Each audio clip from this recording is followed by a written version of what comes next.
Anyway, our opening prayer is Baruch atah Adonai Eloheinu melech haolam asher kidshanu b'mitzvotav v'tzivanu lahadlik b'divrei Torah. Amen. Amen. Yeah. And we're going to start. We ended at a very unusual point in the Torah session last week, because the brothers had wound up selling Joseph instead of, not last week, but 2 weeks ago. Joseph's brothers had sold him, and there was some debate amongst the brothers as to should they kill him, should they not kill him. There was, it was decided to not shed any blood. Judah makes that comment, we shouldn't shed any blood. And it goes on to the story about how they wind up selling him to Midianites, and so then there was one line we left out of our discussion, and that was Genesis 37:36. Mm-hmm. And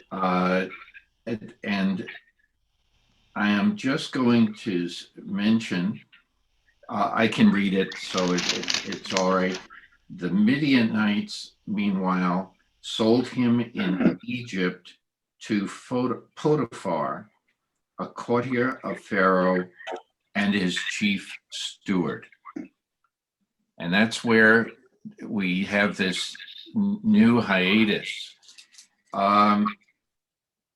One of the things that that we will come back to what we read 2 weeks ago in our discussion today, because we start a new story in Genesis 38. And we're going to be reading about the story of Tamar. And it is an interesting story for many reasons, and I hope we'll cover some of them today. So, Marty, I think David has a hand up there. Oh, okay. I have so many people. You may have to, it's hard for me to see everyone on this. It's going to be tricky today. That's okay. Can you hear me, Marty? Yes, I can. Great. Okay. I would like to do the poem if possible. Oh, sure. Go ahead. Go ahead. Yeah. Because for those of you who may be new, David usually brings in a poem, and many times, more often than not, it relates to our discussion in some way. You're on, David. All right, thank you, Marty. This poem I wrote to two very close friends who were Holocaust survivors, and they moved to the United States in the late 30s from Germany. And after the war, started a children's camp, which is when I got to meet them and realized how special friends they were. So sunrise, blast of light, night sorrows vanish, joy for life's rebirth infects us. My poem today is called My Star. It's by Robert Browning, and I'm dedicating it to Lynn in the hopes that she's going to feel a lot better soon and make a complete recovery very soon. All that I know of a certain star is it can throw like the angled spar. Now a dart of red, now a dart of blue, till my friends have said they would fain see too. My star that startles the red and the blue, then it steps like a bird, like a flower, hangs furled. They must solace themselves with the Saturn above it. What matter to me if their star is a world? Mine is open its soul to me, and therefore I love it. Thank you. Very nice. Thank you, Thank you, David. David. Thank you. Thanks, Rabbi. Thank you. So what I would like to do is if somebody would like to start reading Genesis 38, verse 1. I can do that. Okay, thank you, Ricky. About that time, Judah left his brothers and camped near a certain Adulamite whose name was Hira. Is that where you wanted to stop or keep going? Did you? Okay, why did you want to Well, I stop? thought you said one verse, so I was asking you. Well, verse Go 1. on. There Judah saw the daughter of a certain Canaanite whose name was Shua, and he married her and cohabited with her. She conceived and bore a son, and he named him Er. She conceived again and bore a son and named him Onan. Once again she bore a son and named him Shelah. He was at Sheshub, I guess, when she was born. Okay, When she bore him, rather, sorry. you did a good job. What I would like to do now is, has this suggested anything to you? She's got a lot of kids. It sounds like the family that we know with 2 wives and 2 concubines, or whatever you want to call them.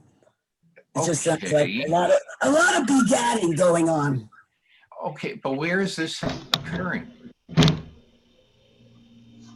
What part of what we now call the Middle East is this occurring? In what land? Yes, Suzanne, I saw your hand. I think it's Canaan. Yeah. And what was Judah. God's admonition to Abraham? Yes, go ahead, Suzanne. Not to marry Canaanite women, or women not of well, of course they weren't Israel back then, but not of no pagan women. Yeah. Do you have any? I'm sorry, Grace, you're running into problems with that. But in what I was going to ask, why do you think that this could be an issue? What have we learned so far about the people of Canaan or Canaan?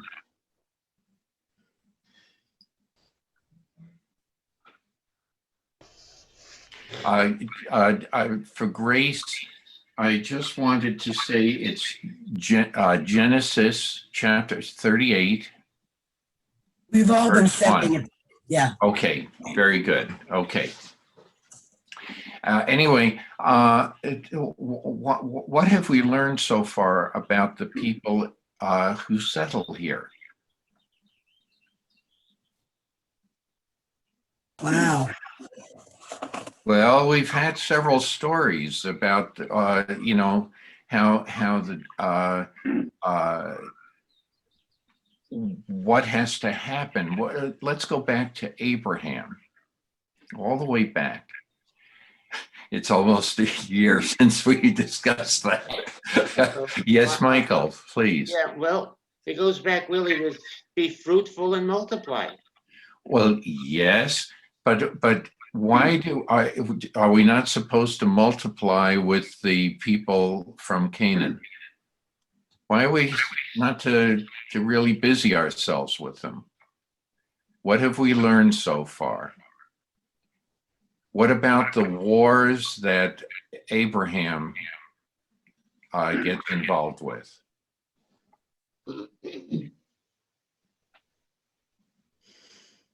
Any comments about that? What happened to Lot? Yes, David. Yeah, I just wanted to congratulate Michael for reminding us of that commandment, which happens to be the first of the 613 commandments. I first Yes. heard about it when I was a child in Colorado.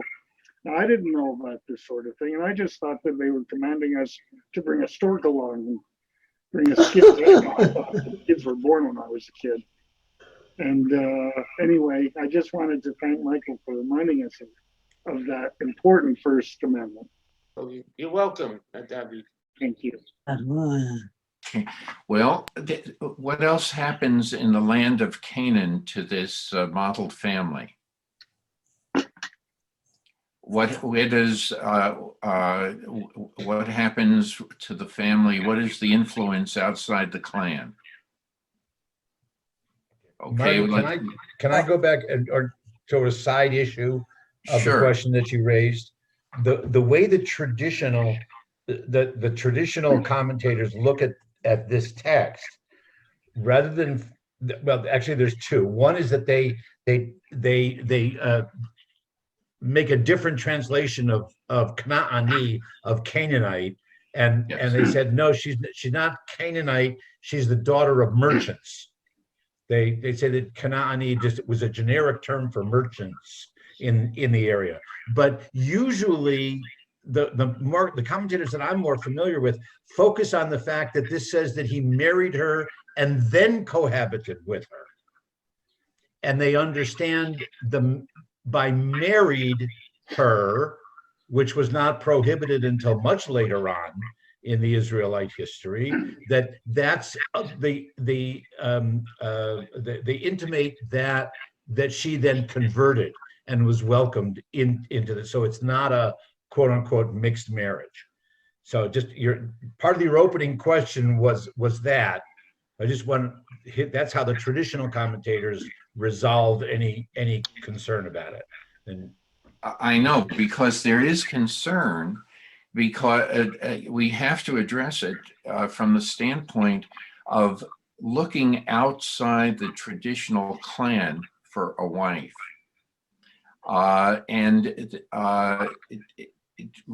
Abraham follows this by going back to the rest of his family to find a wife for Isaac. And Isaac is going to go back to find wives for Jacob. He's going to, I should say, Rebecca sends Jacob back to the family to get the wife. But here, something else is happening. So I know we try to justify the actions and in order to reproduce, we need to have this. But what is it about the people of Canaan? We've discussed this before. It comes up in other stories, in other stories that we've encountered. And so what is it about the people of Canaan that we have to be on guard for? What are their actions? What do they do? We can't forget this. We can come up with rationalizations, but we have to be very careful, because this behavior can be an influence on the clan.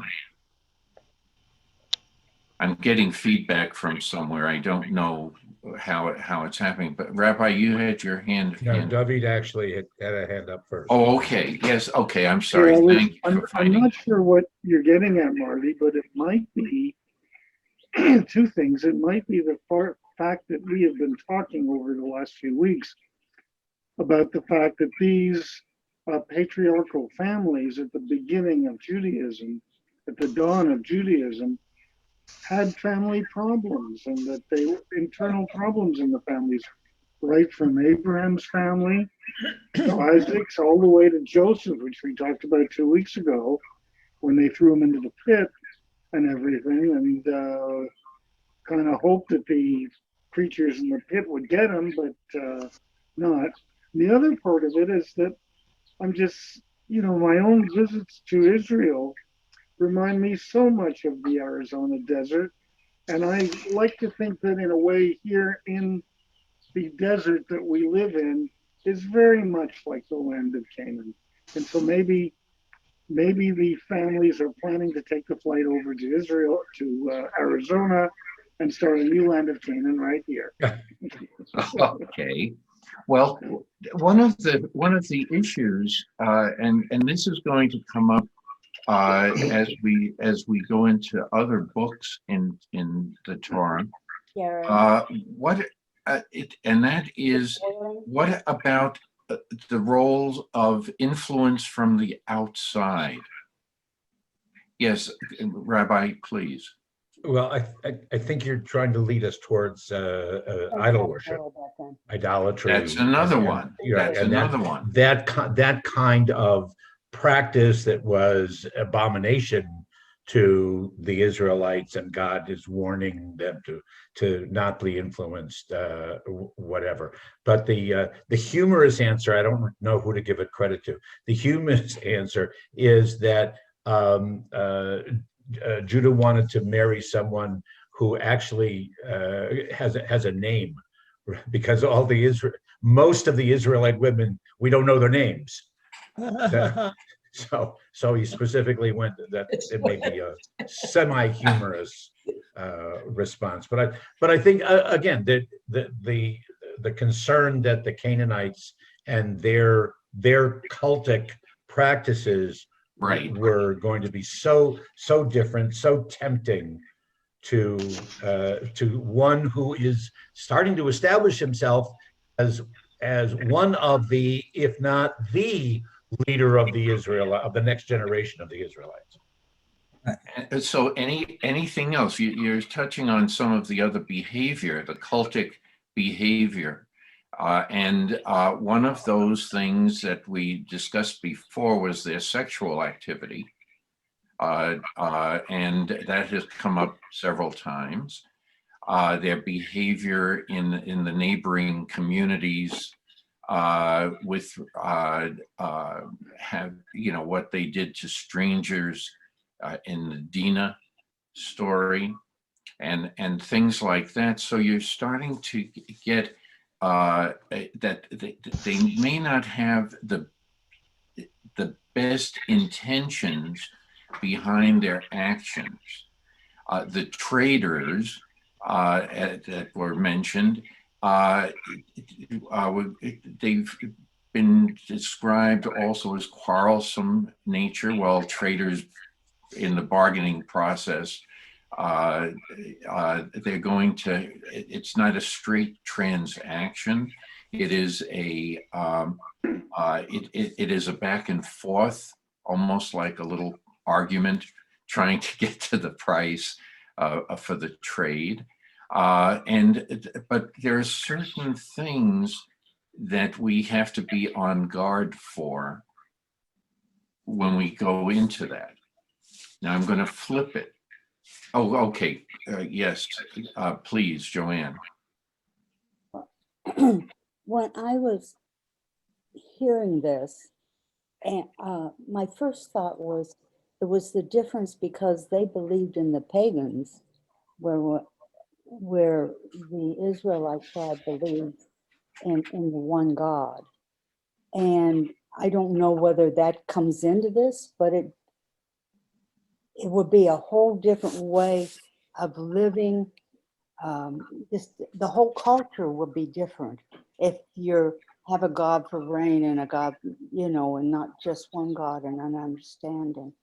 Sure, that was alluded to with the idol worship. Yes. Yeah. So there are certain characteristics. I don't want to labor this too long. So there are certain characteristics, and yet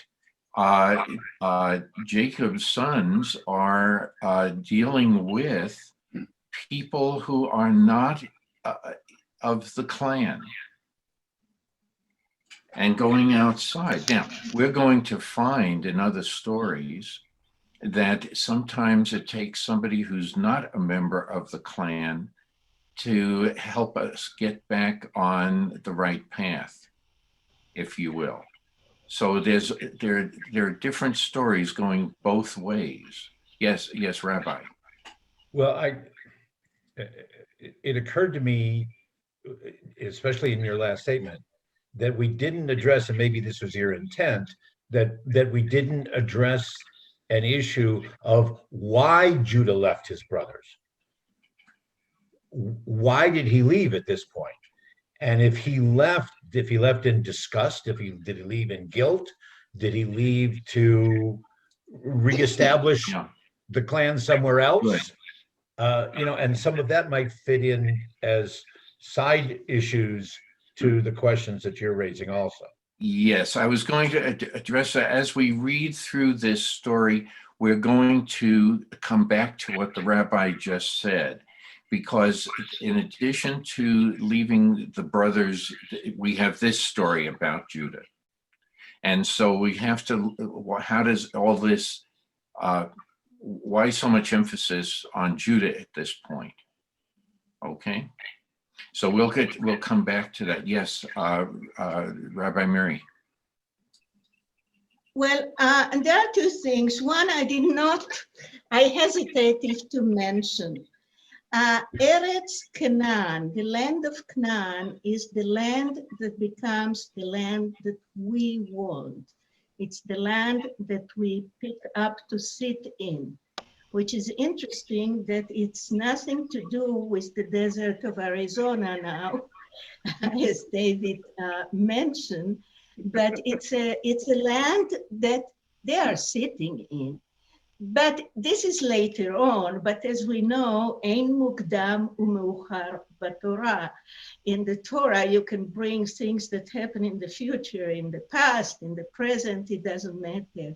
But Rashi mentions that Yehuda, is put lower because of his behavior in not killing Yosef. So we start seeing hierarchy among the brothers, and eventually we know in the future that David HaMelech comes from that clan of Benjamin and Yehuda. Right. So here Yehuda becomes quite the center of regarding to. He even talks about the Mashiach, the Messiah, coming from that, because we know it comes from David, yes, etc., etc. So what I said is things that are not happening now. No, it's okay. It's okay. But we'll readdress these issues as when we finish reading this story, because I think there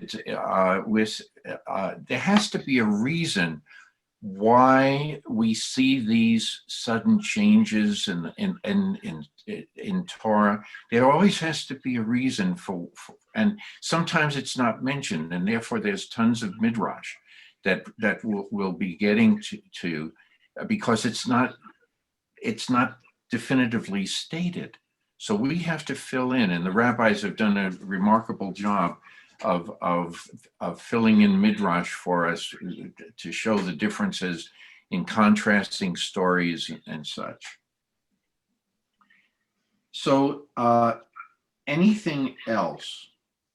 I read a comment about this that in one commentary that well, I'll come back to that. I apologize. I'll come back to that. Why don't we, any other discussion over what we just read?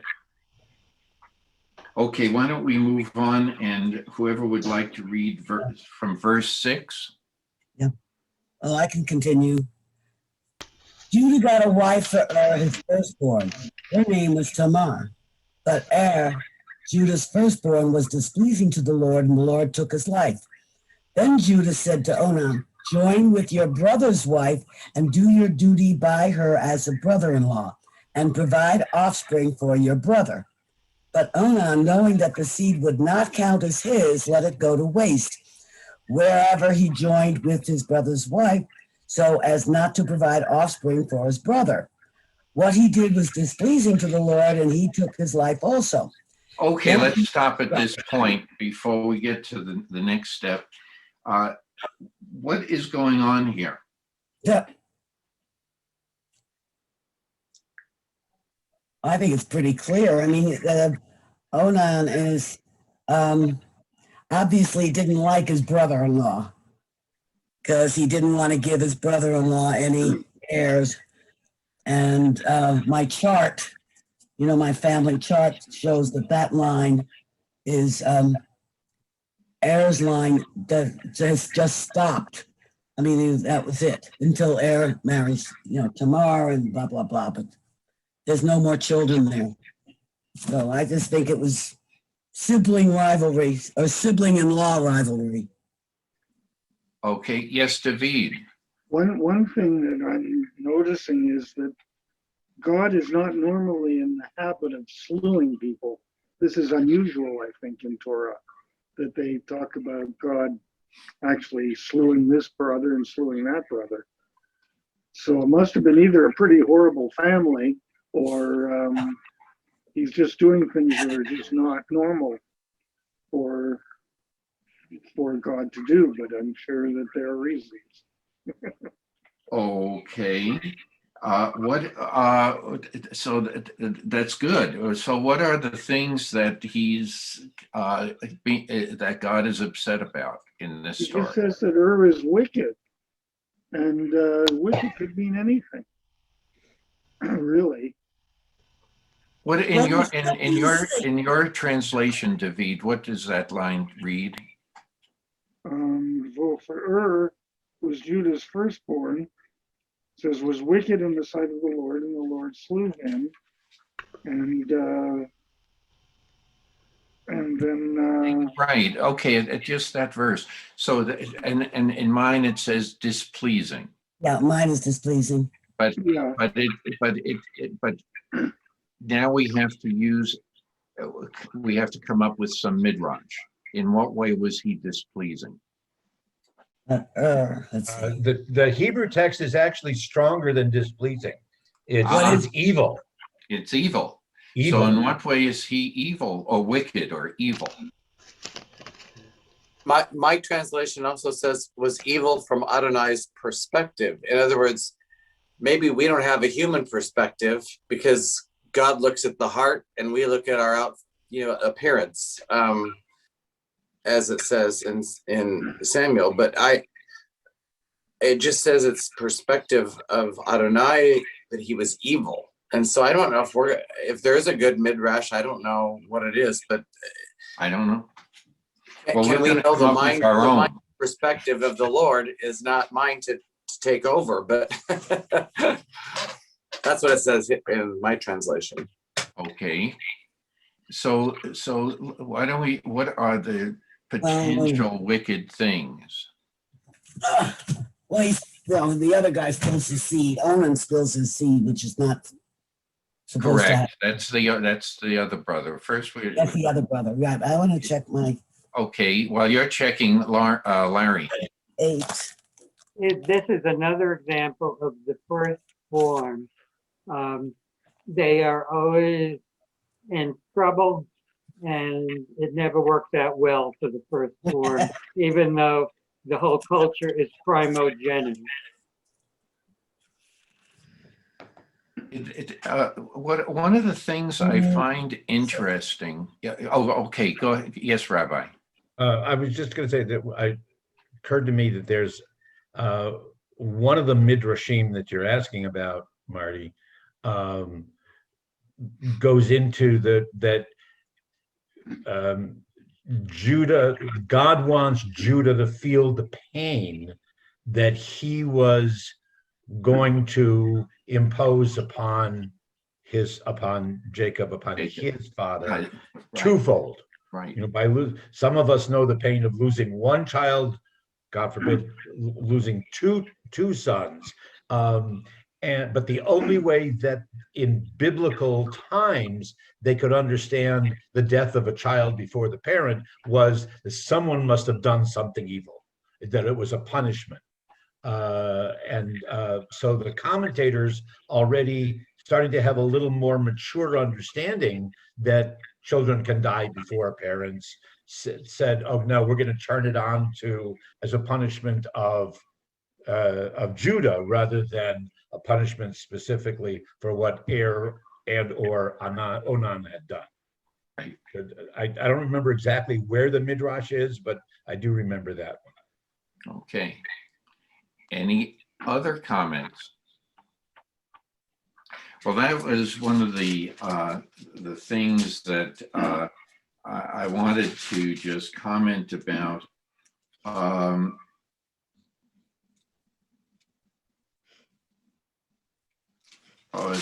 must have it in another book. I apologize again because it's been a very hectic week for me. So and Sue, so please excuse me. Well, while you're one looking, of the commentaries I read was that when we discussed it briefly with Egypt, going down to Egypt, and one of the commentaries I read was also going down, that Judah is going down to Canaan. And the phrase down, we always say, well, yeah, Egypt is south of there, so it's down. But when we use the expression down to somewhere, we also say he came up to. Okay, we can use it with mountains, but it can also be came up to a city, which we're going to read, or it comes up to do something. Going up and coming down could also be could connote other ways of looking at one's actions. Marty, are you trying to say, for example, reinterpret the first sentence, the first verse, as that Judah descended in the eyes of his brothers? Could be not only in his brothers, but in God's eyes. Well, I'm using the text that's there. Yes, yeah. Not that he just left, but he went down in their, in their sense or lack of respect for him because of the following episode. Yes. And so it's a different way of looking at this situation. And that's why I wanted to point out that there are different ways of looking at this section. And I'm not saying one is, you have the traditional way, but we're obligated to say, what else could be going on? We've done this with every step of the way. And rather than just glossing over these comments, I think it's important for us to understand that, hey, you say, hey, wait a minute. If you're going down, okay, if your thoughts are down, we always say, oh, that's depression and things like that. But also it's thinking about doing things that are not good. And if we say they're going up or coming up, it's to better heights of their being, of their soul, or things like that. It's not just physical going up and down hills or mountains and valleys. Yes, Suzanne. In looking at these verses, it appears to me that did not turn wicked until after his marriage to Tamar. And so it might be that he was embracing the ways of the Canaanites and really went to the dark side. It could be as simple as this, yes. In a very big way. And as a result, lost his life. Okay, good point. Yes, Rabbi Mary? I'm reading Rashi, and we saw that the brothers lower Yehuda in low self-esteem. And I'm very bothered by the behavior of the brothers, because when the issue of what to do with Joseph, to kill, not to kill, and so forth, we don't hear from them. They are just waiting for the big brothers to make a decision, Reuven and Yehuda. And here, all of a sudden, they say, oh, because of you, you caused pain to our father. You sold him instead of sending him to our father. And that's when Yehuda goes away. He doesn't want to be with them. So there is an interesting commentary about the differences between noticing, as you said, Rabbi Norman, like there's no names of women. Here too, there is no names of neither of the brothers to complain about you guys, what are you deciding to do? If they send passively. But now, all of a sudden, oh, Yehuda, you misbehave and you cause pain to our father. That's not right. Okay, good points. Very good. Yes, Joanne. It's a little far afield, but when I'm reading this, he's gone, his father is married into the tribe, and has a woman from the tribe, but they have different sexual habits. And I'm wondering if something like syphilis took his life. Sure. And that would be, I see both rabbis are putting their hands up on this one. Okay, it's a possibility. But yeah, in other words, that would be, they wouldn't understand what it was, but they would know that came from his sexual orientation at that point. So very possible. yeah, and Very possible. that would probably be looked upon as very bad. Yeah. Okay. Now, I think Rabbi Norman had his hand up, and then David. I just wanted to remind all of us, and some people have kind of touched on it, that what we're reading is not a firsthand eyewitness document. Right. So the words that are chosen reflect the literary prejudice or the value judgments that the editor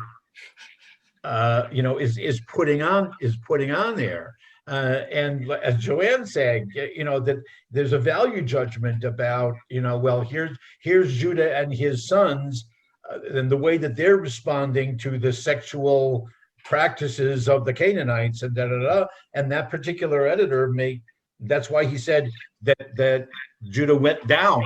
He descended into a different kind of lifestyle.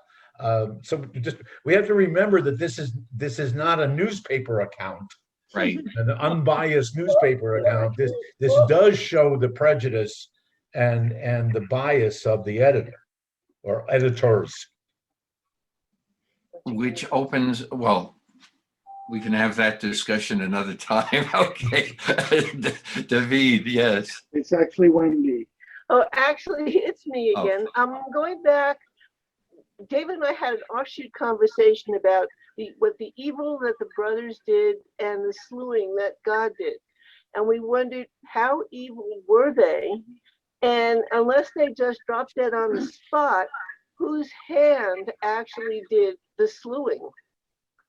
How did they just die? And there's no midrash or anything that explains who it might have been, or did they just do what they did to Joseph? Okay. Okay, with an AK. that's as good a good a statement as anyone else. Yes, Joanne. My little Catholic Bible is saying that this particular story is from the Yahweh's source. And it actually says it has nothing to do with the Joseph story in which Judah is still living with his fathers and brothers, with his father and brothers. So this is kind of a Insertion.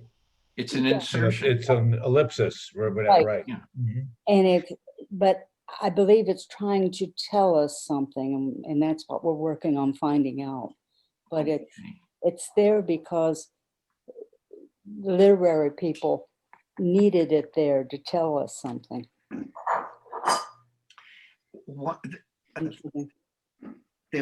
I was going to bring up a question before, and that is one of the things I've noticed in reading is that many times our patriarchs have or their wives have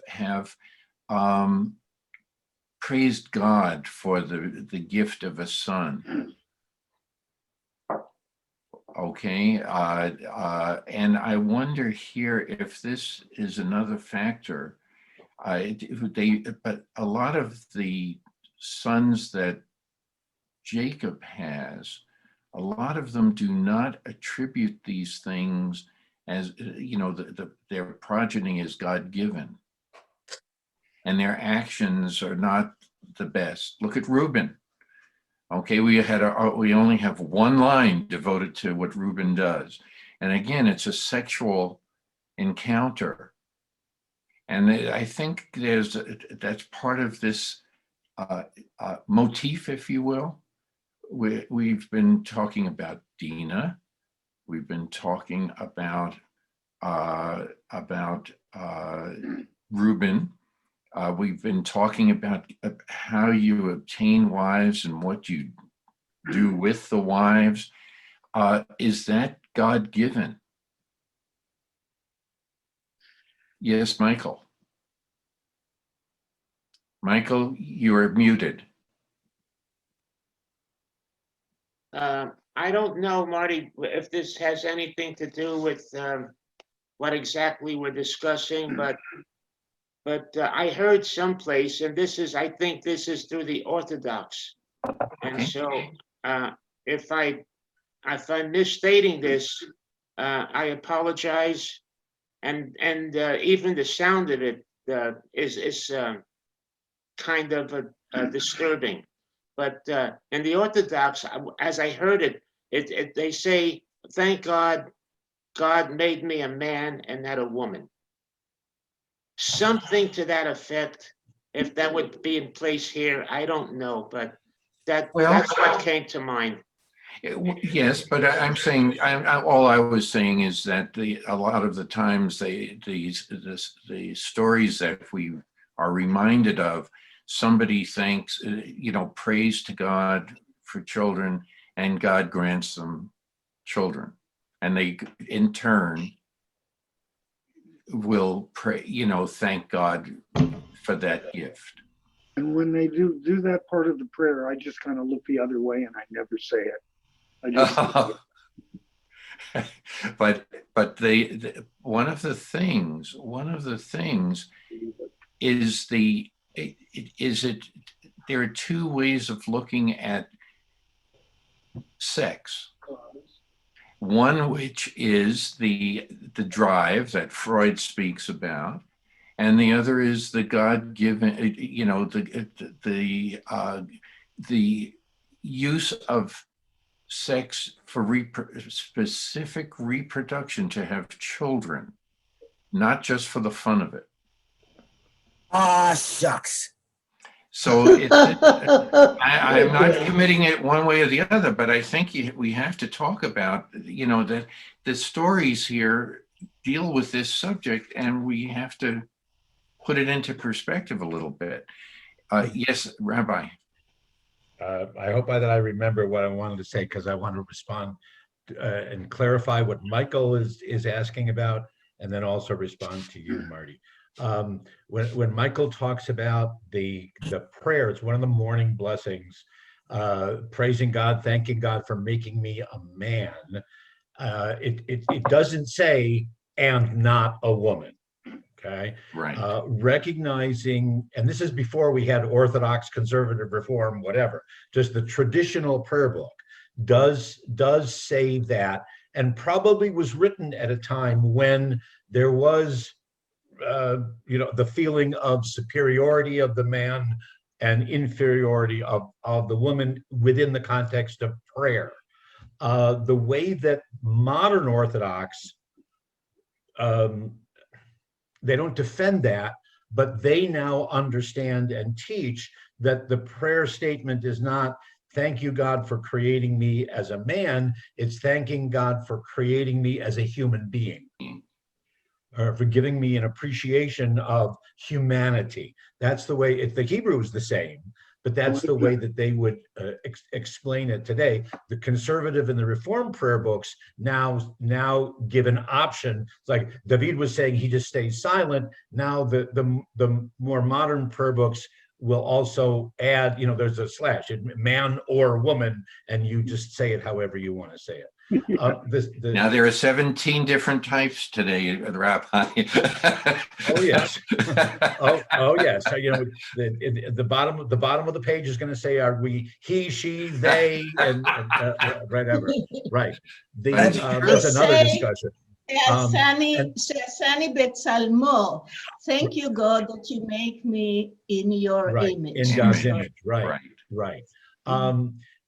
Then Marty, when you're talking about the sex for the standpoint either of procreation or pleasure, the biblical text, it has one particular approach. But by the time of the rabbinic literature, they are very, very aware and very supportive of, smile, Ricky, of sex for sex sake. You have Torah for Torah's sake, you have sex for sex sake, and giving pleasure to your partner is a very, very important part, not just of marriage, but of life. Right. Recreation, not procreation. In the Ketubah, that. Right. Well, Rabbi, it goes from recreation into recreation. Right. Okay. Now I have a whole bunch of hands up. Everybody raise your hand again so I can see who, because they were all over the place a while ago. Okay, first Larry, then Suzanne, and then Rabbi Mary. As we were discussing different types of sex, we left out onanism, which is named after Onan. That's going to come up in our next discussion. Okay, because there are specific passages later on in Torah that address some of this. So, and we're going to discuss it again then. So I just find it, okay. Suzanne. Okay. I was looking in my book here, Testaments of the Patriarchs, and it says in here that Tamar was not really from the land of Canaan, that she was from Mesopotamia. And because of that, did not fully trust her and did not want to have any kids with her, so he did not sleep with her. And that apparently is what led to his death.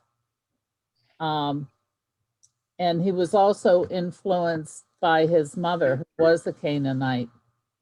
And it also comments in here that Judah got drunk, and that was how he came to be married to his wife, Shua, or however you pronounce it. Yeah. And then it also, I know we haven't quite got into Onan yet, but I'll just finish this part here. And that Onan also did not want to have kids with her and did not sleep with her. But he, I guess Judah kind of figured it out and kind of, I don't know if he exactly threatened him, but told him that he had to, which led to Onan doing what he did. And of course, he lost his life. And what's her name? Judah's wife also ended up dying. And she also hated Tamar because she was not a Canaanite like she was. Suzanne, who's the writer of that book? Well, these are from the Dead Sea Scrolls. Oh, okay. And what I was reading to you was the Testament of Judah. So allegedly, Judah was writing this. So, I mean, this is certainly not scripture. I look at it as filler information, I guess. Right, right, okay. Okay. Very Yeah. good. Yeah. Very good. So Rabbi Mary? I have a question to Rabbi Norman, and we don't have to dwell on this. You said that we don't see in the Torah sex for recreation. Wouldn't you say that Dinah and the guys from Shechem were not coming just for reproduction, but to have fun? No, well, sure, but what I meant is that there doesn't seem to be there's not the prohibition of that. It's not as explicit in stating, right, don't do that. That's like that, right? Right. Thank you. Yes, Rabbi Bruce. He's a rabbi. Bruce. He's my teacher. Rabbi and teacher do go together, I guess. It's interesting, and I would like Joanne's perspective on this too. When you get down into this section that we just finished reading about Onan, and I guess we're going to start talking about it shortly, but my understanding from several perspectives, which my particular denomination does not have that perspective, but is that you go back to this particular verse in a specific way to say that it's a sin to have contraception and any kind of not going through with all of that. I guess it goes back to this particular verse, is my understanding. Again, I haven't studied Catholicism that well, but I know other denominations within Christendom say you really should not do any kind of contraception or do what this guy did because it was a sin and he got killed because of it. And so I'm just bringing that up because I don't know within Judaism if that's particularly true, but I know that I've read and seen traces back to this particular verse for that particular issue of contraception and that being sinful. So anyway, it's just kind of interesting perspective for now versus how far back that goes to think about that particular verse and that particular issue with that particular right now, kind of thing. But the only reason I brought it up was because it reminded me of all these things that I studied a long time ago about, again, my particular view and my particular denomination doesn't say, you can't have contraception, or whatever, but it was just one of those things that brought it all into my head. So I thought, well, I'll just share it with y'all for whatever reason, whatever that, for modern day looking at things. That's a good point. And in Catholicism, that I saw it always as masturbation. rather than protection. Contraceptives. Yeah. But anyway, the idea is that you go through with this to procreate, which is the main point we were talking about earlier, versus recreate. So there it all kind of goes hand in hand a little bit, but it kind of came up to a certain place through thinking about it. And so anyway, something to throw out there for you all to speak about if you'd like. We appreciate that. Yes, Suzanne. Doesn't God say somewhere prior to this about not wasting seed or being careful with seed or Spilling seed? spilling your seed. That's what I That's remember. here. Comes later. It's later. Is that later or Later. Oh, okay. Sorry. It's between 400 and 500 years later. Is that on the Torah studies syllabus you mean? Next week. In 2023 for us.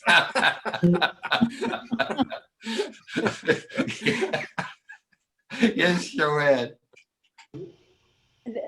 Because Reverend Bruce brought up my Catholicism here. We were just married when the pill was invented. And to me, that was the greatest thing that could ever happen to young married people. And then the Pope said, no recreation, just procreation. Mhm. And it made such a hard time, I discovered later in the church, in the particular church I was in, that the men used to go to ball games and come home very drunk and very sexy. And the women, what they did was, while the man is very sexy and having sex with them, they actually had a big Virgin Mary in their bedrooms, and they prayed to her that they wouldn't get pregnant. And okay, Bruce, this is a true story. But what was so horrible is, I think the priests, et cetera, all told the Pope not to, to rethink this, not to say only for procreation. And he didn't listen.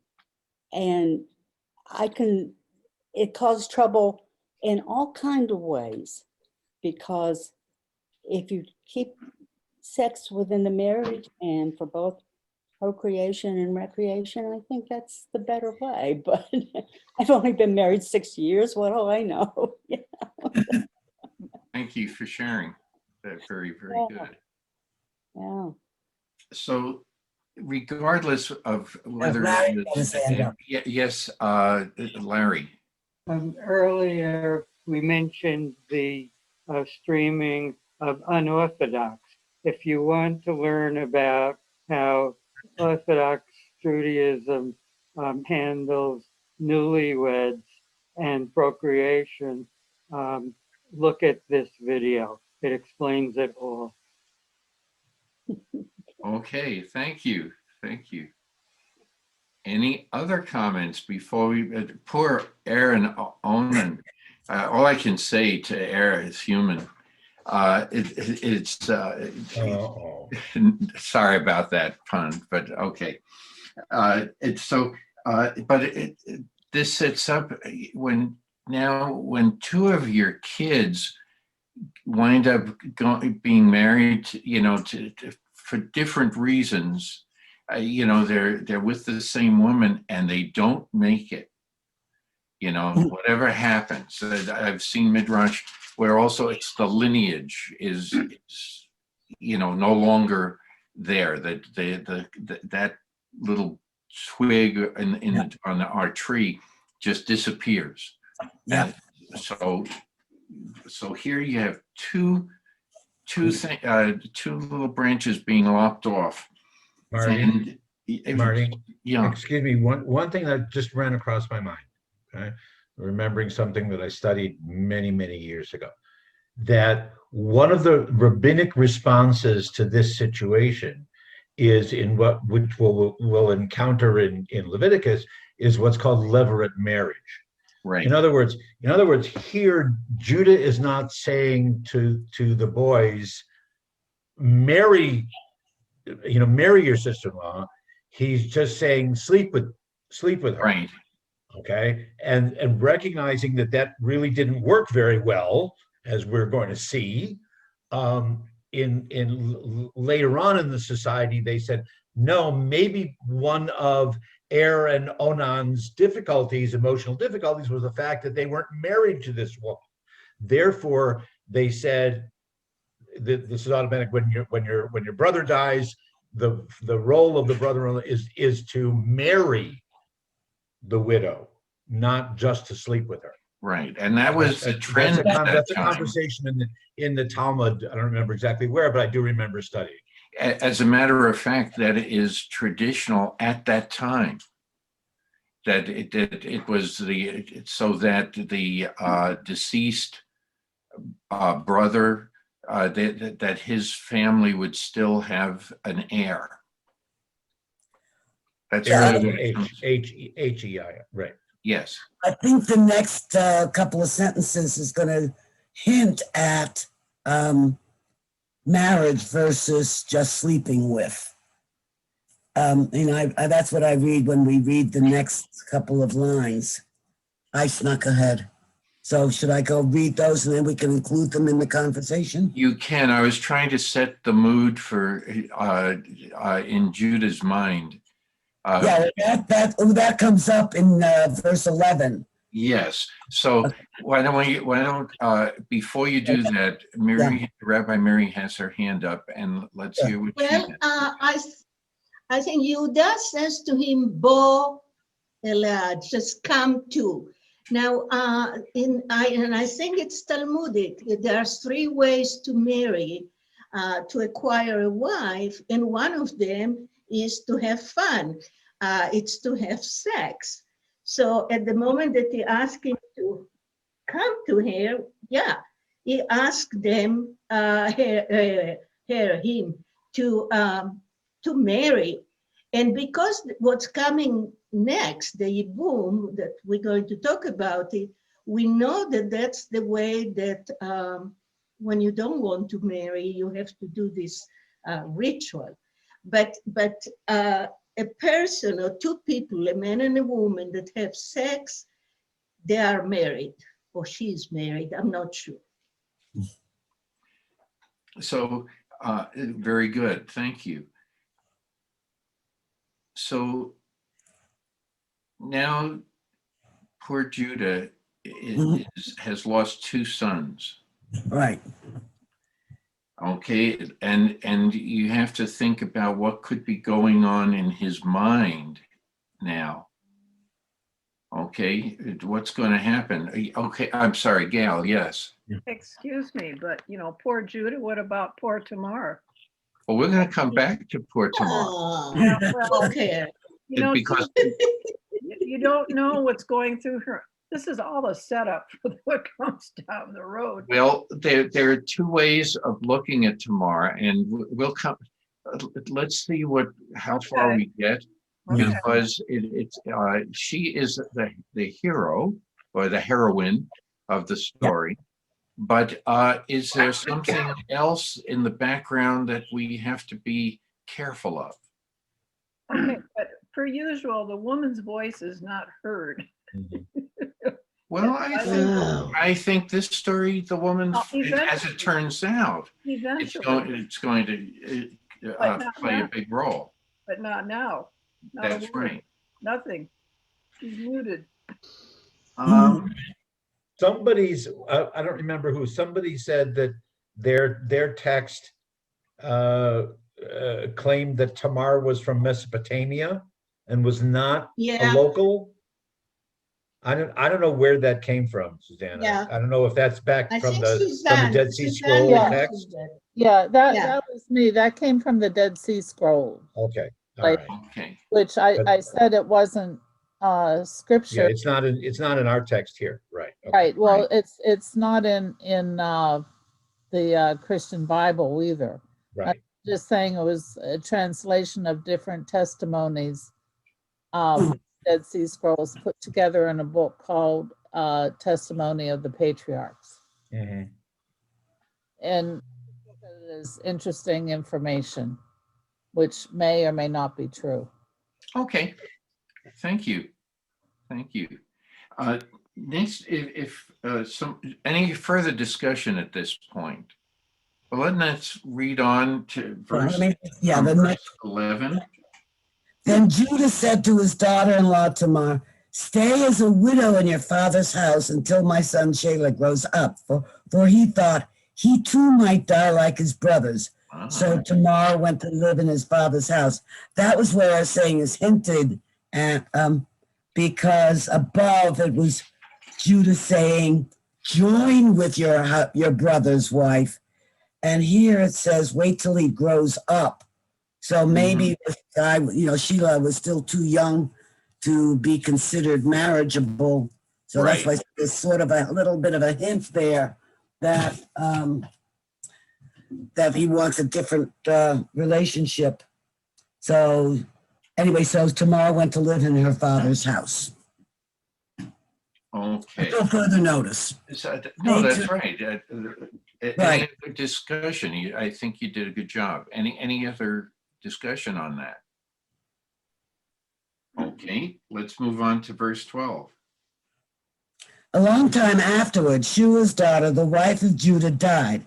When his period of mourning was over, Judah went up to Timnah to his sheep shearers, together with his friend Hirah the Adullamite.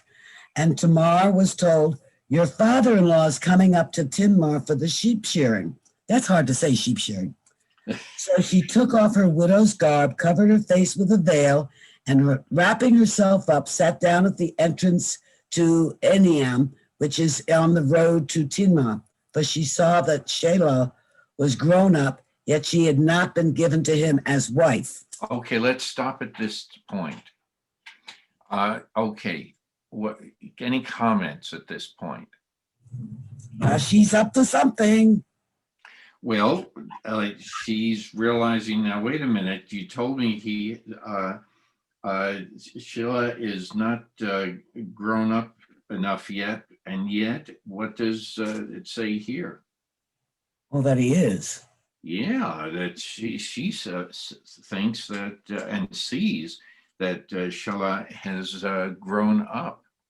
Yeah, but she doesn't end up with him. She ends up with Judah. Well, and why? Huh? Why? Why? Because Judah says he too might die like his brothers. Mm. So Judah is he? So what is Judah doing at this time? Is he thinking about Tamar? Is he thinking about Shelah? Or could he be thinking about himself? The latter. Yeah, absolutely. Yeah, because he's saying, he has to say, is there, could there be something wrong with Tamar? Okay, these, is she a black widow? And it just, is there an issue there? Is there what's going to happen to my line? My progeny? What's going to happen to who's going to inherit from me, my share of everything? Or is he really worried about Shelah? Is he going to survive that so he can be the heir? Because I love him very much. Go ahead. Yes, Larry. Otherwise, he will die. Folk belief often regarded a woman who had outlived two husbands as a bad risk in marriage. The emotion here, a father's fear of losing his young son. And that returns again in 42:36. Very good. Very good. I also have that in another source. Yes. So any other comments about this? I don't want to do, we can talk about, attitudes. We can talk about, men versus women and like that, but I don't want to get into that at this point. I want to talk about personality. Anything else that you can come up with? So we think that Judah is being self-centered. Who would that be? He be like then? Not self-centered, but self-aggrandizing. Okay. He's not. He's just the opposite. He's very selfish. He's very much like his father. What will people think of me? Yes, Marcia, please. Well, this is from my book. That's the Women's Commentary. Please. And it says, Tamar evolves from a victim to agent, deception, sex, and pregnancy. Tamar finally takes matters into her own hands and ensures that she will have a child by deceiving her father-in-law Judah by having sex with her. This would be incest. According to the stipulation in the book of Leviticus, you shall not uncover your nakedness of your daughter-in-law. Leviticus 18:15, and is punishable by death. Leviticus 20:12. Okay. I know you've jumped ahead. You've moved us to the end of the story. So. Oh, I'm sorry.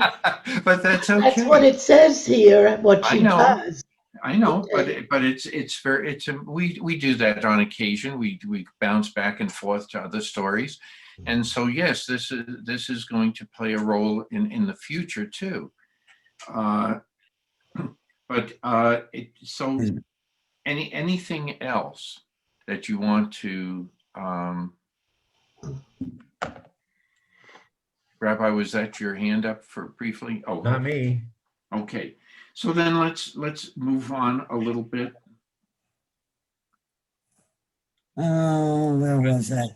Oh, okay. Yeah. We don't know her. All of a sudden, she's taking off the garments of a widow and is putting on a new garb. Right. When Judah saw her, he took her for a harlot, for she had covered her face. So he turned aside to her by the road and said, "Here, let me sleep with you," for he did not know that she was his daughter-in-law. What, she asked, will you pay for sleeping with me? Okay, let's stop for a second here. And I just wanted to comment about turned aside. This is a phrase that may mean it was a thought that was on the spur of the moment. It just turned aside saw her and let's, hey, this is a harlot. This is a, and I can do this with her. So why don't I take advantage of the situation and recreate and be comforted and recreate.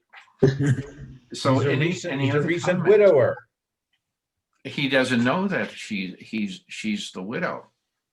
Because no, he's a widower. Yes. His wife has just died. That's right. Mm-hmm. Any comments about that? When did his wife die? I missed that. Well, verse 13. And Tamar?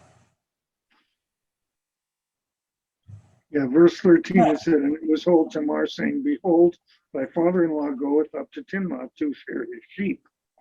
Yeah. It doesn't say that that Judah is a widower. No, I'm sorry, 12. I didn't put my glasses on to read the number. The daughter, the wife of Judah died. Got it. Okay. Right. All right. Thank you. Anyway, as far as yes, Suzanne, your hand was up. I just wanted to add that the sheep shearing thing, it's like a big party back in those days. I mean, it was, the place to be and be seen and all that. And apparently, Judah has a problem with alcohol because it seems in trouble. If we believe anything from the Dead Sea Scrolls, it was how we got together with his first wife, because he was also at some party thing and got drunk, and he was most likely had too much to drink from the sheep shearing. Okay. All right. That's Got a program interesting. for that. It doesn't say anything here, but I know you're reading from your source there. Right. Marty? It says in my book that it was that festivities that were held on such occasions. So that it's a festivity. Right. Marty? Yes. Does anybody know if we ever encounter the good friend Hira, the Adulamite, again? Why is he even mentioned here? Okay. I don't remember ever seeing his name again. So what, I mean, we can make our own midrash out of it, but and so is Judah doing something to impress his friend? Did the friend encourage him to, hey, your period of mourning is over, start to act like a man again? Who is this guy? And so why is he even mentioned? Okay, let me go to this book. Are you getting after what I have a little bit on? Okay, Rabbi Mary first.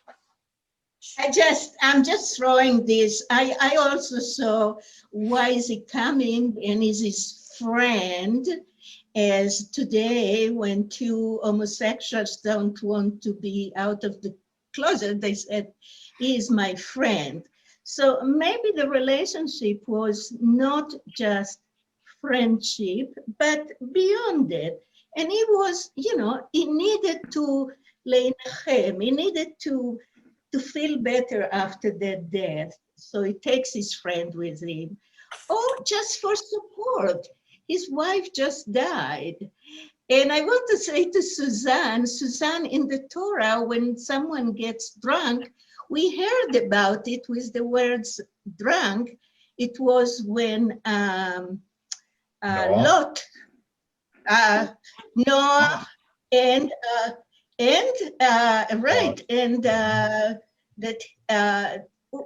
the two daughters that wasn't Lot, that they thought that the world disappeared, and they gave him wine to. So that would appear, but it's a cool idea. It's a nice midrash. Interesting. I came across. Oh, okay, Ricky, you first. To back up Rabbi Norm's point, I have a encyclopedia of who's who in the Bible, and Era is not even mentioned in it. So, he's a nobody. If at the beginning of the chapter, when Judah left his brothers and went up, he camped near Hira's place. That's the first time we see the name, and then we see it this time. So what is the relationship between the two of them? And it's that he would be mentioned again. I don't know. Well, I wanted to bring in another commentary. A man of Adullam, a city in the northern sector of the Judean Shephelah lowland. Shephelah, which is Shephelah, the lowlands. Right. Mm-hmm.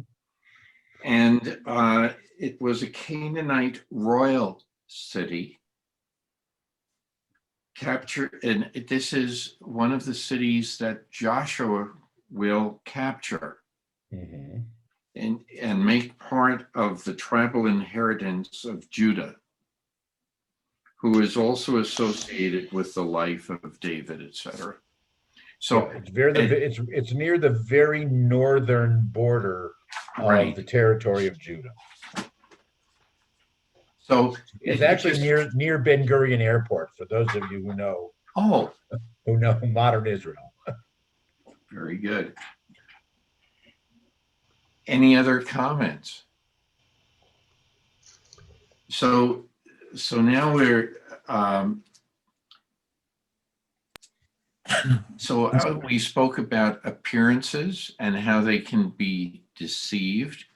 Marcia brought in the word deception, and I think somebody else mentioned it earlier.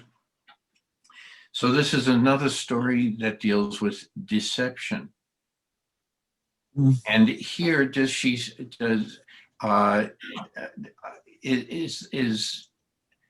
the deception, does Tamar set about trying to deceive Judah? Yes. Does Judah have to take some responsibility in allowing himself to be deceived?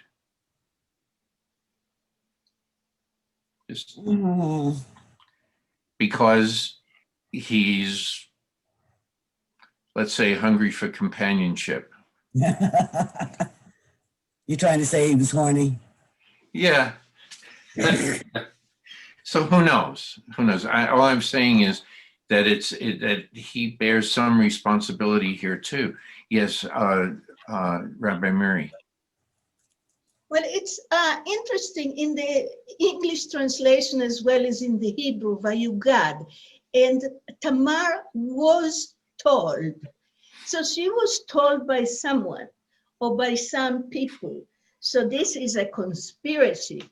And in a way, yes. It makes an interesting, that she wasn't the only one trying, but there was a group of people trying to have this event. Okay, good point. Good, interesting point too. Any other comments about where we are so far? Well, let's hear what Tamar has to say.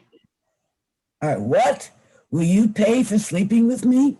He replied, I will send a kid for my flock. But she said, you must leave a pledge until you have sent it. And he said, oh, we got she said, he said here. What pledge shall I give you? She replied, your seal and cord and the staff which you carry. So he gave them to her and slept with her, and she conceived by him. Then she went on her way. She took off her veil and again put on her widow's garb. Okay. Whoa. Wait. I'm sorry. I have to ask a question. Sure. Because the way that Ricky read it. Yeah, I was going to. Was what? You're going to pay for sleeping with me? Or is it, what will you pay me for sleeping with? Which way are we saying that, what was my translation as what, comma, she asked, will you pay for sleeping with me? Well, so but again, is it okay? All right. No, the what and the will you pay me are separated in my version. What? Yeah, there's a pause. There is a pause. Comma, she asked you. Well, I guess yes, you could. Yeah, I could have read it. What will you pay me? What, she asked, will you pay me for sleeping with me? Well, that's the midrash of the reader. Exactly. But could it be that this is part of the act? She dresses up this way, and she plays the role of a whore. Yeah. And that's why she continued the conversation. She's working him. There's no question. Okay. Okay. I wanted to double check. Okay. So the diacritical marks in the punctuated Torah. Now, again, the Torah scroll doesn't have any Right. punctuation, okay? But the diacritical marks in the punctuated Torah that we all have, if you have the Hebrew there, they link together the three words, Mati Tain Li, what will you give me? Oh, Okay, Yeah. my guess is that they It's a did that boy lie. intentionally Yeah. so that people Yeah. wouldn't misunderstand and say the other that it's what, you know, will you're going to pay me for this? All right, so that they link them together. It's there are hyphens there. Answer the questions. Okay. No, all the This is a. You know, when Yes, they say there's Gail. nothing new, there's nothing new in the study of Torah. So somebody asked the questions hundreds of years ago. this is like, you Send know, me a goat. He's gonna send me a goat from the flock. I wish Amazon would take payment like that. It would save us a lot of money. Gail, please. the Gail has dramatic, been raising her hand. Oh, and also then she said, and she also wanted to pledge. She didn't, trust him to. Ah, very Exactly. good. Yes. Which was probably a good move.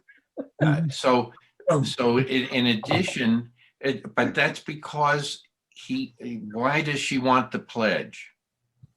she's working. Because he offered to give them a Kid. Yeah, he doesn't have any money to pay her, so he's going to say, he says, I will send a kid from my flock. Okay, so that's going to be my payment to you. Michael, okay, Michael, just one second. Ricky has had her hand up. And Real then, quick on dramatic reading. Is this the face that launched 1,000 ships? Just how you read a sentence is wonderful. Michael, please. You have to realize that women now read the Torah. But this was written when only men read the Torah. So Right. now we get our digs in. Okay, Michael, please. You're Michael, muted, you're Michael. muted. You're muted. It happens. Yeah, okay. Yeah, this reminds me that that old saying, this is the oldest profession, the world's oldest profession. Yeah, it is. And so he's going to pay with a kid. I want to digress for a minute. Why does she need that? Why does she need him to leave, what's the word, Eravon, that she had to leave something? A pledge. Why? Okay, that's because she Yeah, asked if for that you because, pay for sex and that's it. well, wait a minute, he's not going to pay her money, but he will pay with a kid. And then she says, it's like, I want an IOU slip. Yep. Okay, or something, so you will really pay me with the kid. No. She asked for Eravon, which is to leave something in return. So, oh God, I don't know. I cannot remember the word, Rabbi Norman. What's Eravon is something The that deposit. It's a deposit. deposit. Yeah. Why does she need a deposit? Because he has said that he is going to send her a kid. Not That's here's right. the kid. I will send. I will. Right. That's what I said. Right. Okay. So until she gets the kid, he doesn't have anything else. He doesn't have any money, anything, but he can loosen his garb. That's a whole other part of the story. Okay. Yeah, go naked. Now Yeah. I have Larry, Suzanne, and David. Okay, I think I got that straight. Larry, go ahead. Okay, Tamar is not only bold and enterprising in getting for herself the justice Judah has denied her, but also very shrewd. She realizes it is crucial for her to obtain evidence of the paternity of the child she may conceive. That's good. Okay, that is a good. That's from Bolton. I have that also in my Suzanne. Well, that's pretty much what I was going to say. It Okay. occurred to me that she knew she could possibly get pregnant, which would be very bad for her. So, I mean, she could lose her life over that. So she had to have proof. And what better way than the things that she got? Because there would be no question that it was Judah. Okay. David, your Yeah, hand was up. I started with verse 17 back then with a little joke about buying something from Amazon, paying them with a baby goat. But there is something a little more to that verse, because instead of actually paying them with a baby goat, I could actually set up this telescope and point to a star in the sky, Capella, which is actually the goat star. And then there are 3 stars next to it, which are called the 3 kids in the sky. And so instead of paying them with goats, we could actually have them all come and take a look at the telescope at something in the sky that's a goat. Well, actually, Pie, you're raising the pie. something. A pie in the sky.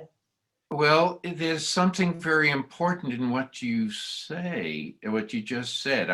That's why a kid.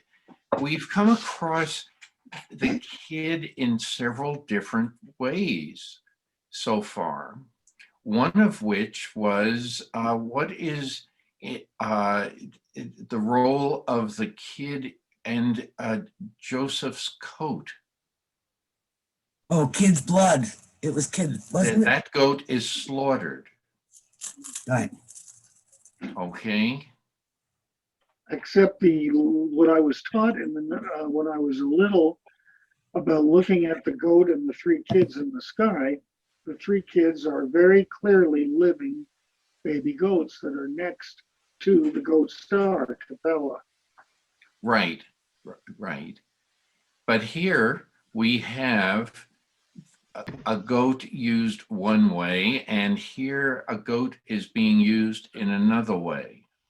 I think Rabbi Norman, you had brought this to our attention when we discussed this a couple of weeks ago, that how it relates to another story that comes much later in 500 years or so. Shall we sing the song? Sure, we can. Yeah. But also we have what is the story of the scapegoat? You brought this up. Well, but that wasn't a kid. That was a mature. That's a mature. Right. But the point here is that the goats are that are being used in different ways to absolve people of different social, shall I say, errors in, their of poor behavior. Yes, Rabbi Mary. Well, I think that a kid, if you think about it, it's just like our kids. A kid has more value because he is going to have a generation that's going to come after. If you give a goat, that's it. And it's interesting because in the American law, when you have to give monetary punishment to a person, let's say that you killed a young person, you have to calculate how much money it was going to get in the course of his life. So it's not just here, it's also for the future. So it's much more valuable. Okay. Well, the other thing I think about with a kid is do not boil the kid in its mother's milk. So we've got that part coming up. Okay. Yeah, that's another. And Joanne? Well, also a kid is much better eating. And so it may be that if she received the kid, then she could eat for a number of days by drying the meat and other things. Or the kid, she could also then, have, and have milk and share it. So this really was a very valuable item she was receiving. Right. Yeah, she doesn't object to a kid being the compensation for her professional services. She just objects to the timing. Right. She said, "Well, I'm not gonna wait around. I need a deposit that you will indeed pay me eventually." That she doesn't intend, in the sense of the business, she's not intending to hold on to the deposit permanently. It's only until the kid arrives in the context of the actual That's negotiation. Cool. You change kids. There's the kid, the goat and kid. Right. Kid and kid. Right. A kid for a kid. Clever. Okay. Now who was it? Rabbi Miri had mentioned that because of the use of the Hebrew phrase "bo," that by having sex, which is a euphemistic for sexual intercourse, that could be one source of marriage. Notice also that here, the exchange of a deposit of here, you hold on to this for me, is also another way of indicating marriage, whether that be a ring, something of value, or whether that be the ketubah, the document, which the groom then gives to the bride to hold on to, as it becomes her possession. So there's also, a reference to that kind of definition of marriage in the olden days. And could be that she wanted to have something, a deposit, until she gets pregnant. That was the idea. Okay. So as they say, timing is everything. And we can go on a little further. If you any other comments? Yes, David. No, I was just going to volunteer to read.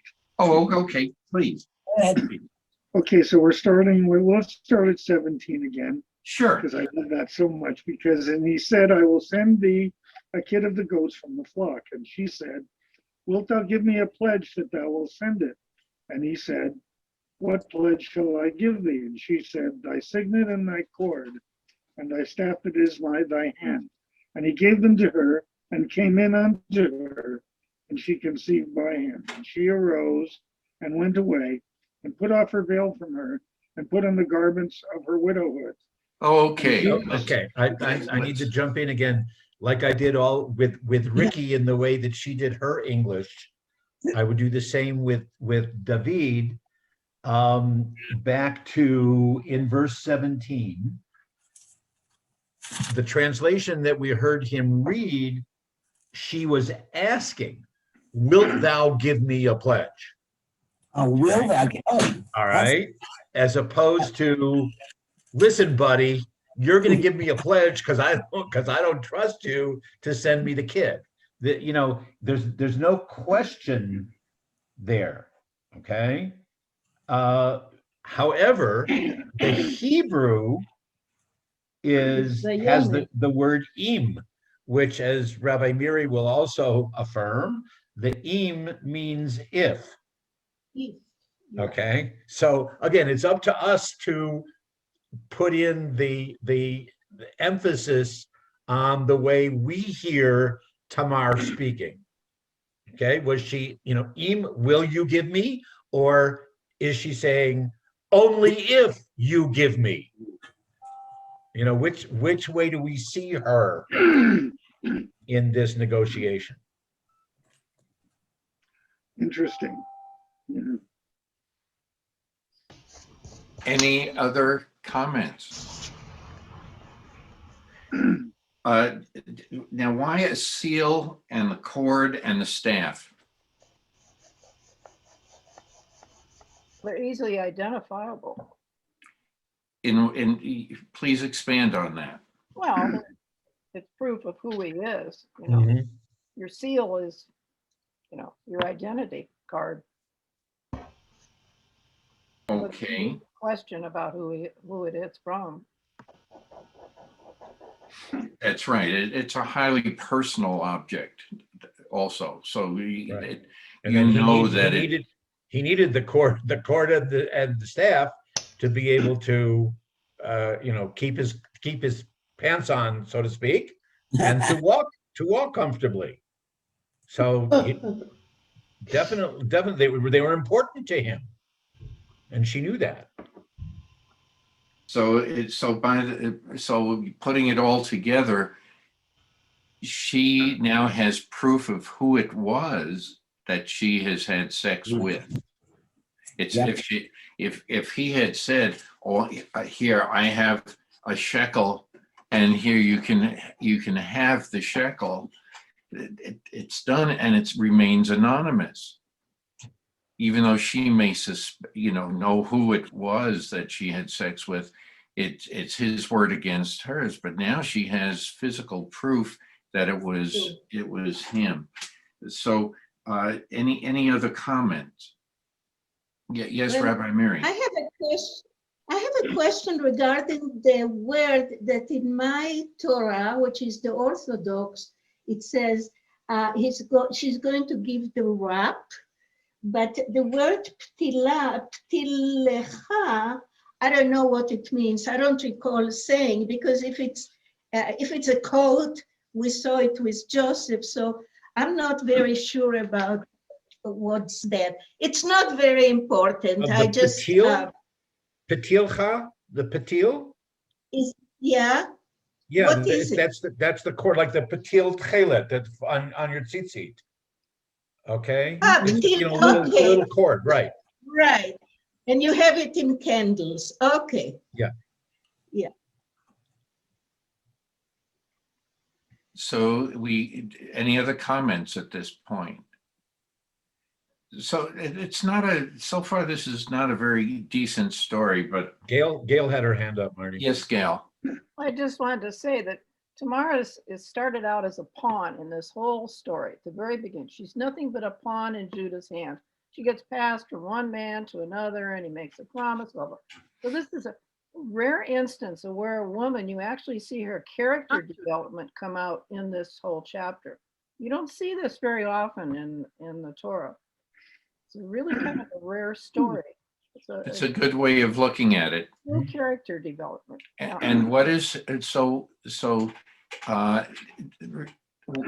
we used the term also in as we were going through the Jacob story, and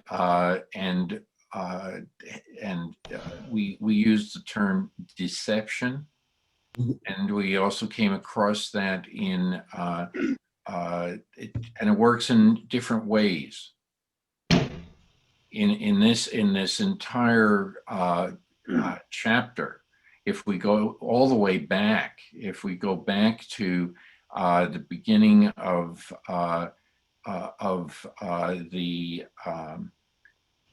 with the Isaac story, and how he is deceived, and how Jacob is deceived, how Judah is deceived.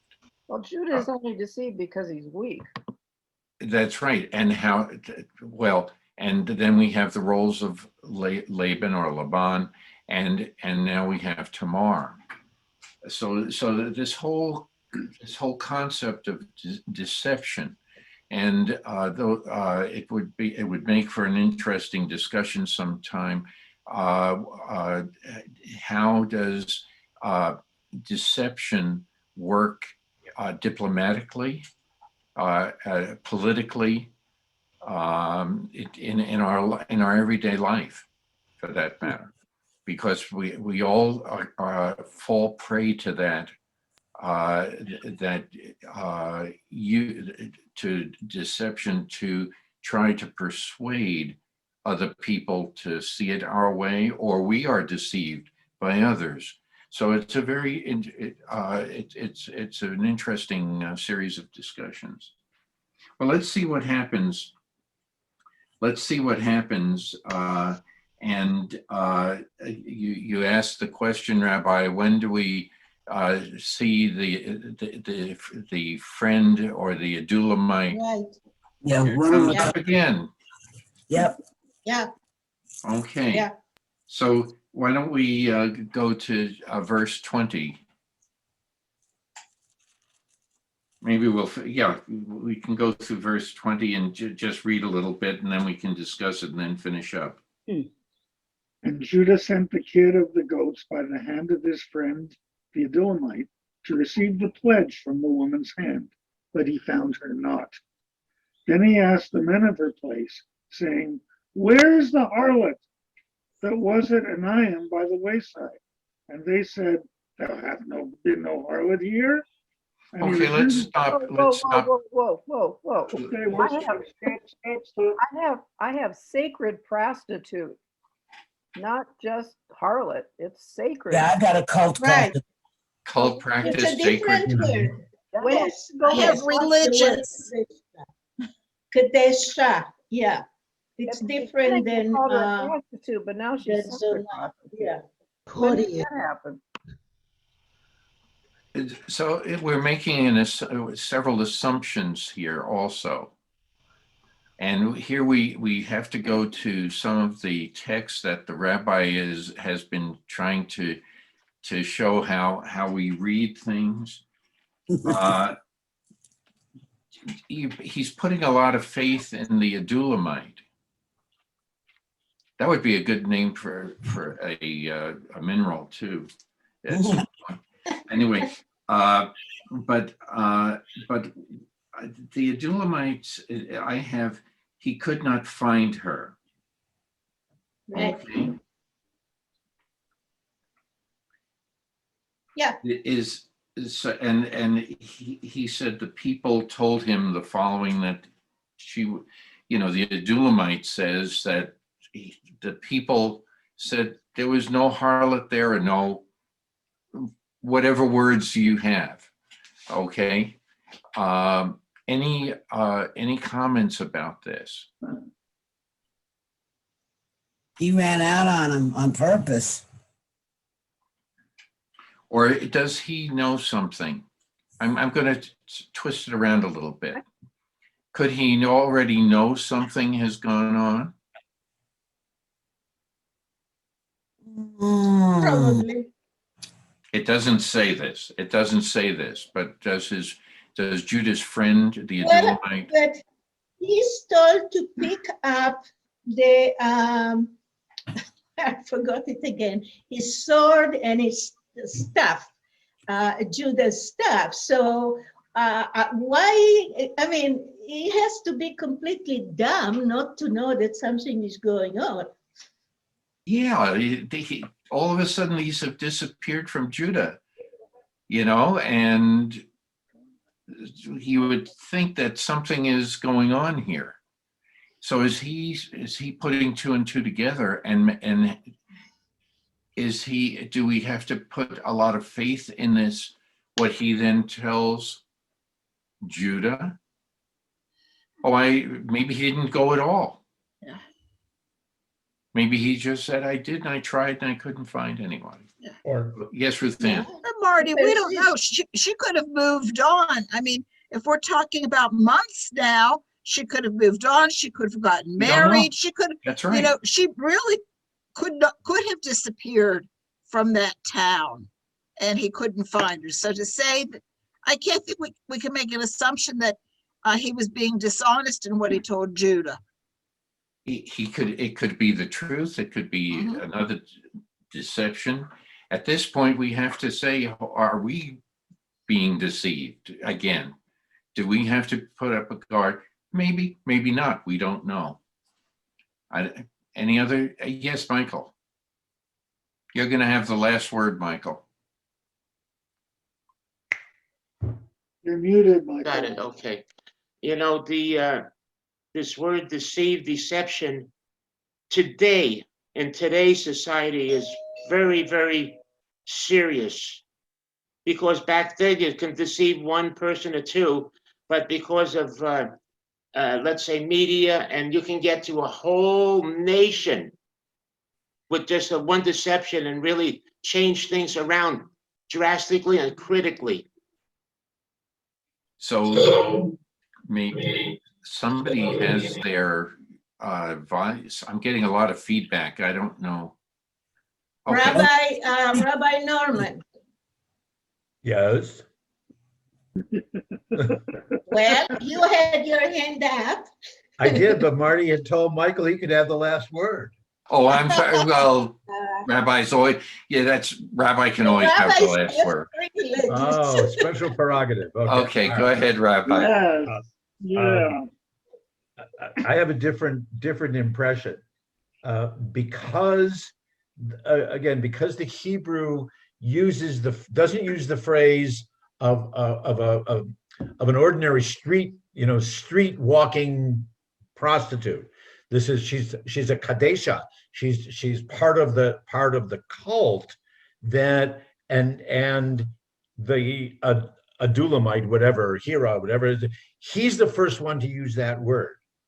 So I think he may be defending Judah, saying that what he became aware of was that, and he's not an Israelite, that this may have been part of the Israelite cult, kind of thing, rather than that Judah just was having fun on the road. Okay. I agree with you. That's what. Very good. Very, very It's good. interesting that's on the road, Marty, because that's what you find many harlots today, on the road. Well, yeah, even the Beatles. Even the Yeah, Beatles, you can do it on the road. Yep. Anyway. On the road again. Anyway, at this point, we're going to pause in our story because it's going to be like the perils of Judah and the perils of Tamar. What will happen? What will happen? How will this unfold? Okay, will Tamar turn out to be the righteous one, or will Judah be the righteous one? Possibly both. I was going to say, can't they both be? Well, that's why I said all three.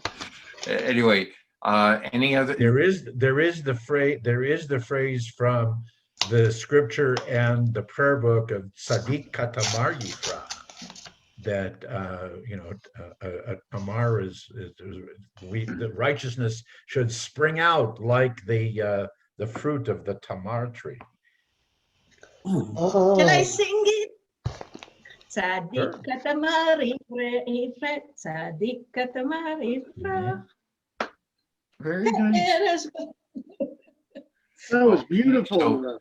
So we will find out next week what happens.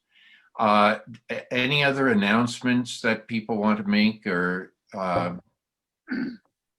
Yes, actually, one person and I are taking 2 Sunday mornings a month.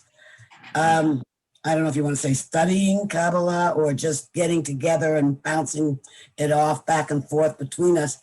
And we were thinking that maybe 1 or 2 more people might be good to have, maybe a group, 3 or 4, not a big group.